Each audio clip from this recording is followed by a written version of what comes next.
ఈ సంవత్సరంలో మకర రాశి వారికి ఎలా ఉండబోతుంది, వాళ్ళు చేసుకోవాల్సిన పరిహారాలు ఏంటి తెలియజేయండి అమ్మా. మకర రాశి వాళ్ళకి ఆదాయం 8, వ్యయం 14, రాజపూజ్యం 4, అవమానం 5. మకర రాశి వాళ్ళ విషయం.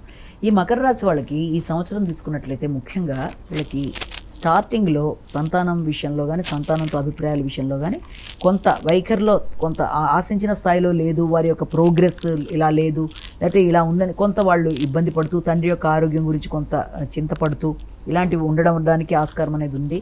రావాల్సిన లాభాలు వచ్చినా కూడా కొంత ఇలాంటి ఇబ్బందులు పడ్డా వన్స్ గురుడు ఎప్పుడైతే చేంజ్ అవుతాడో ఆ సమయంలో వీళ్ళకి ఎలా ఉంటుంది అంటే ఈ యొక్క పోటీతత్వం అనేది ఒకటి పెరగడం, శత్రు రోగ రుణాల విషయంలో మీద ఎక్కువ వీళ్ళకి దృష్టి సారించుకుంటూ ముందుకు వెళ్ళడం అనేది.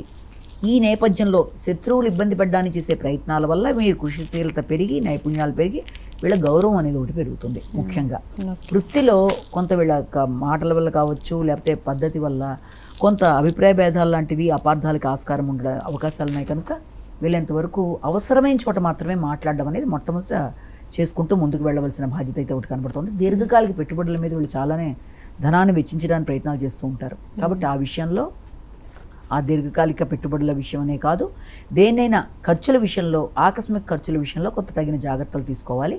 ధనం విషయంలో కూడా, అంటే రావలసిన ధనం విషయంలో కూడా కొంత వెంటనే కాకుండా కొంత ఇదవుతుంది. ఏది ఏమైనప్పటికీ ఈ సంవత్సరం వీళ్ళకు ఉండే ప్లస్ పాయింట్ ఏంటంటే ఎక్కువ ఏలినాటి శని అనేది వీళ్ళకి వెళ్ళిపోతుంది ఈ సంవత్సరంతో. కాబట్టి ఎప్పుడైతే శని ప్రవేశించిన రాశి ప్రకారం వీళ్ళకి ధైర్యం, నమ్మకం, స్థిరత్వం, కమ్యూనికేషన్, పరాక్రమం, తర్వాత ట్రావెల్స్, తర్వాత ఇతర వ్యక్తులతో మంచి సహకారం, ముఖ్యంగా కింద సేవకా వర్గం వాళ్ళు సహకరించడం, తోబుట్టుల సహకారం అన్నీ కూడా వీళ్ళకి ఇప్పటిదాకా వీళ్ళు ఎవరిని అపార్థం చేసుకున్నా వీళ్ళంత వరకు ఇది సమస్య పోవడానికి, ఒక మైత్రి బంధం బలపడడానికి, సహకారం పెరగడానికి ఆస్కారం అనేది ఒకటి చెప్పొచ్చు.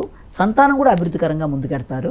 వీళ్ళు ఆలోచించిన విధంగా మొన్నటిదాకా అవుతుందా లేదా అనుకున్న కార్యక్రమాల్లో సంతానం అభివృద్ధికరంగా ఉండడం, వాళ్ళకి ఏదైనా క్యాంపస్ సెలక్షన్స్ లాంటివి రావడం, వాళ్ళకైతే ఏదో ఉన్న పిల్లలు మంచి చదువుల్లోకి వెడతారు అనుకుంటే హైయర్ ఎడ్యుకేషన్ మంచి ర్యాంకులు లాంటివి రావడం వాళ్ళకి.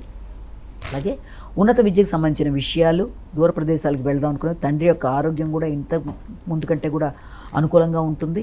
అలాగే ఎవరన్నా వీళ్ళని ఇబ్బంది పడడానికి వీళ్ళ యొక్క స్వయం శక్తితో, అంటే ఆగుతూ వచ్చిన పనులన్నీ కూడా చక్కగా ఇప్పటిదాకా ఏదైనా ఆగుతూ వచ్చాయి ఇంతకాలం బట్టి అనుకున్నవన్నీ కూడా వీళ్ళే చేసుకుంటూ ముందుకు వెళ్ళిపోతారు.